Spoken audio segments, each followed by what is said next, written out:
দর্শক, আমাদের প্রধান উপদেষ্টা প্রফেসর মোহাম্মদ ইউনূস ইংল্যান্ড সফরে রয়েছেন। সেখানে নানা রকমের কাণ্ড কারখানা চলছে। তার বিরুদ্ধে বিভিন্ন স্লোগান, সমাবেশ এগুলো যখন দেখছি, তার পক্ষেও বিভিন্ন রকমের কর্মকাণ্ড দেখছি।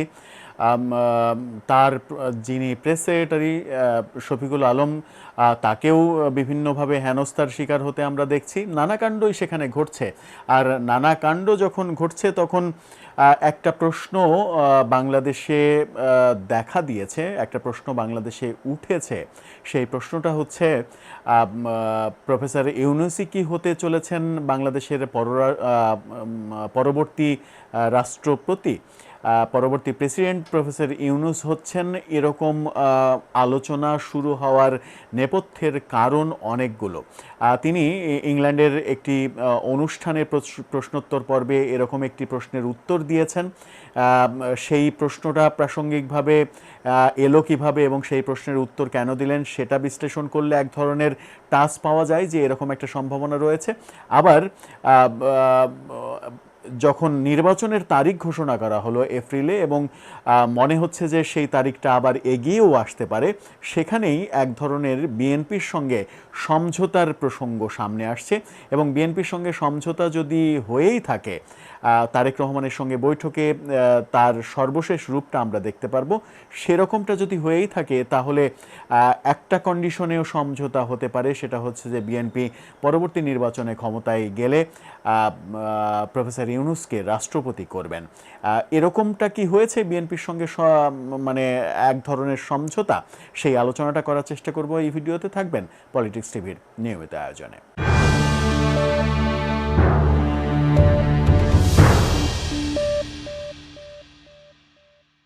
দর্শক, পলিটিক্স টিভির নিয়মিত ভিডিওগুলো স্পন্সর করছে প্রজাপতি.টিভি, নতুন ওটিটি প্ল্যাটফর্ম। আপনারা চাইলে ইউটিউবে, ফেসবুকে, ইনস্টাগ্রামে, টিকটকে দেখে নিতে পারেন। ডেসক্রিপশন বক্সে লিঙ্ক দেওয়া থাকবে, সেখান থেকেও আপনারা দেখে নিতে পারেন প্রজাপতির কার্যক্রম। চলে যাচ্ছি মূল ভিডিওতে। বলছিলাম, প্রফেসর ইউনূস কি বাংলাদেশের পরবর্তী রাষ্ট্রপতি হতে চলেছেন কিনা, সেরকম সম্ভাবনা কেন দেখা গেল? ইংল্যান্ডের একটি অনুষ্ঠানে তিনি বিভিন্ন প্রশ্নের উত্তর দিয়েছেন। সেখানে 17 বছর পর আমরা একটা সত্যিকারের নির্বাচন করতে যাচ্ছি, যা আমাদের ইতিহাসে সবচেয়ে সুন্দর নির্বাচন, এমনটা যেমন আশাবাদ ব্যক্ত করেছেন, তেমনি পরবর্তী সরকারের কোনো দায়িত্বে থাকবেন কিনা সেই প্রশ্নের উত্তর দিয়েছেন। যদিও সেই প্রশ্নের উত্তর নেগেটিভ দিয়েছেন, তাকে একটি অনুষ্ঠানে বিব্রতকর প্রশ্নও করা হয়েছিল। সেই প্রসঙ্গে পরে আসছি। পরবর্তী সরকারের সঙ্গে তিনি থাকবেন কিনা সেই প্রশ্নের উত্তরে তিনি বলেছেন যে নির্বাচনের পর নির্বাচিত পরবর্তী সরকারের কোনো দায়িত্বে আমার থাকার ইচ্ছা নেই।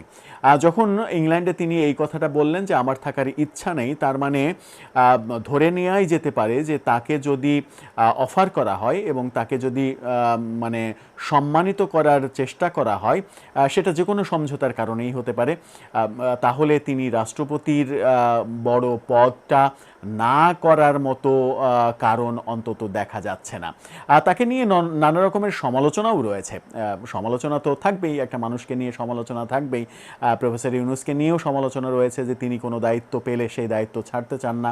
আবার রাষ্ট্রপতি প্রসঙ্গটা কেন তিনি রাজি হতে পারেন, কিংবা এক ধরনের সমঝোতা হতে পারে তাকে রাষ্ট্রপতি করার, বিশেষ করে বিএনপির সঙ্গে কেন বলছি, সেই বলার অন্যতম বড় কারণ হচ্ছে প্রফেসর ইউনূসও নিশ্চয়ই চাইবেন যে আগামী নির্বাচনের পরে তার প্রিয় ছাত্ররা যারা এনসিপি তৈরি করেছে, এনসিপি যেন অন্তত এক ধরনের লাইমলাইটে থাকে, তারা যেন হারিয়ে না যায়। আর তিনি যদি রাষ্ট্রপতি হতে পারেন, তাহলে এনসিপি লাইমলাইটে থাকা সুবিধা হবে, এনসিপির জন্য সেটা পজিটিভ একটা পয়েন্ট হবে। সেই পজিটিভ পয়েন্ট বিএনপি করে দেবে কিনা, সেটা একটা বড় প্রশ্ন। বিএনপির অনেক দুর্বল জায়গা রয়েছে, দুর্বলতা রয়েছে। নানা সময় নানা রকমের আলোচনা আমরা করেছি, এই ব্যাপারে একটা ভিডিও আমরা করেছি। বিএনপির সামনে 21শে আগস্ট গ্রেনেড হামলা মামলার যে আপিল, সেই আপিলটা ঝুলিয়ে রাখা হয়েছে। নানা কারণেই বিএনপি প্রফেসর ইউনূসের সঙ্গে এক ধরনের সমঝোতায় যেতে পারে, এবং তারেক রহমানের সঙ্গে যে বৈঠকটা লন্ডনে হতে চলেছে, সেই বৈঠকের নেপথ্য কারণও কেউ কেউ বলার চেষ্টা করছেন যে বিএনপির সঙ্গে এক ধরনের সমঝোতা হয়েই গেছে। লন্ডনে তারেক রহমানের সঙ্গে ফাইনাল মিটিংয়ে সেগুলো একেবারে ফাইনালাইজ হবে। এদিকে লন্ডনে যখন 13 তারিখে তারেক রহমানের সঙ্গে মিটিং হবে, তখন আমরা দেখলাম যে বিএনপি নেতা আমির খসরু মাহমুদ চৌধুরী তিনি লন্ডনে উড়াল দিয়েছেন, সম্ভবত সেই মিটিংয়ে তিনিও উপস্থিত থাকবেন। তার মানে বিএনপি এই মিটিংটাকে খুবই গুরুত্ব দিচ্ছে।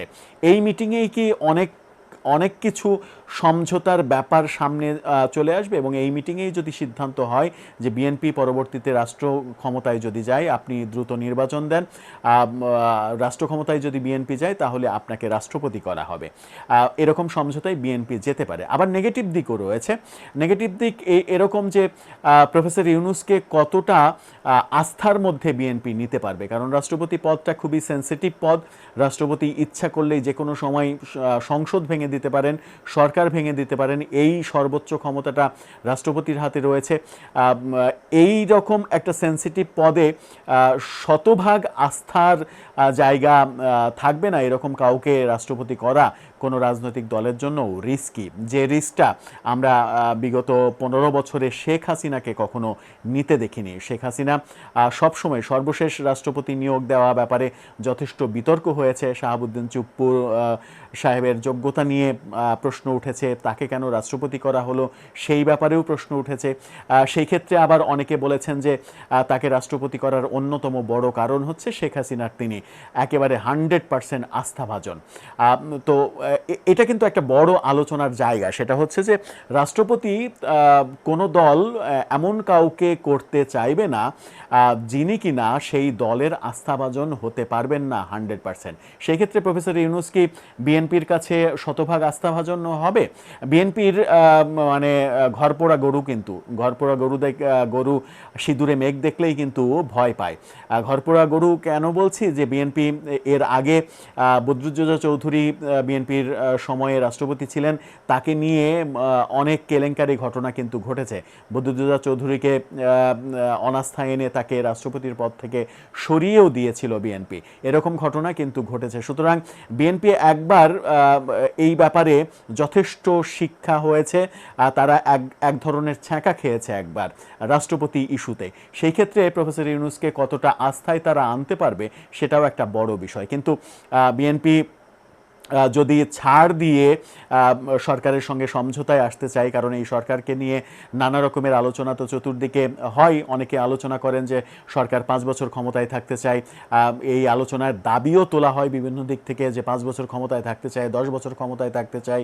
এমনকি আমরা একেবারেই সর্বশেষ যে ঈদুল আজহার দিন ঈদগাহেও এরকম একটা ভিডিও ভাইরাল হতে দেখেছি যে কয়েকজন জনতা প্রফেসর ইউনূসের সঙ্গে শুভেচ্ছা বিনিময়কালে চিৎকার করে বলছেন, দালালদের কথা শুনবেন না স্যার, আপনি আরও 5 বছর ক্ষমতায় থাকেন।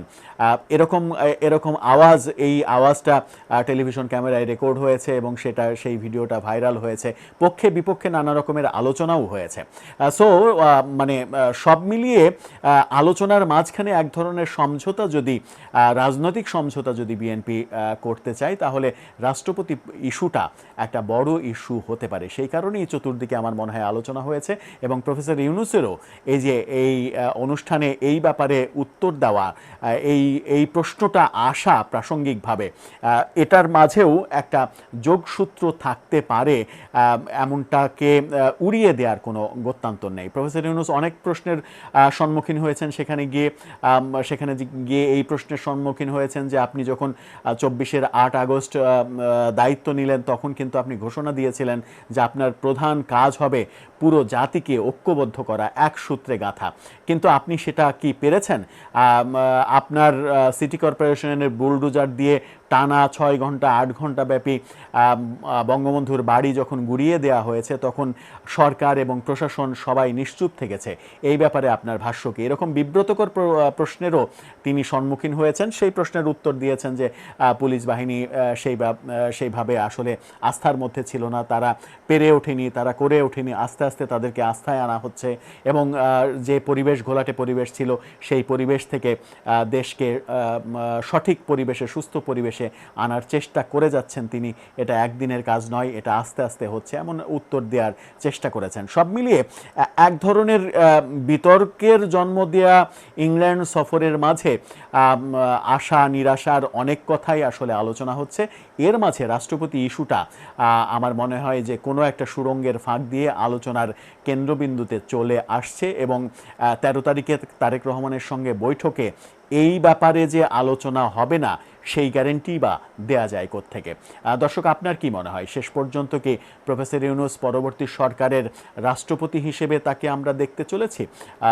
অর্থাৎ তাকে যে অনেক দিন ক্ষমতায় দেখতে চাই আমরা কেউ কেউ, এবং সুর তুলতে চাই, বিভিন্ন দিক থেকে আওয়াজ তুলতে চাই, সেটাই কি প্রতিষ্ঠিত হতে যাচ্ছে? এবং এটা প্রতিষ্ঠিত হলে এনসিপির রাজনৈতিক গুরুত্ব কি অন্তত সামনের দিনগুলোতে আরও বাড়তে চলেছে? আপনার মতামত জানিয়ে লিখতে পারেন আমাদের কমেন্ট বক্সে।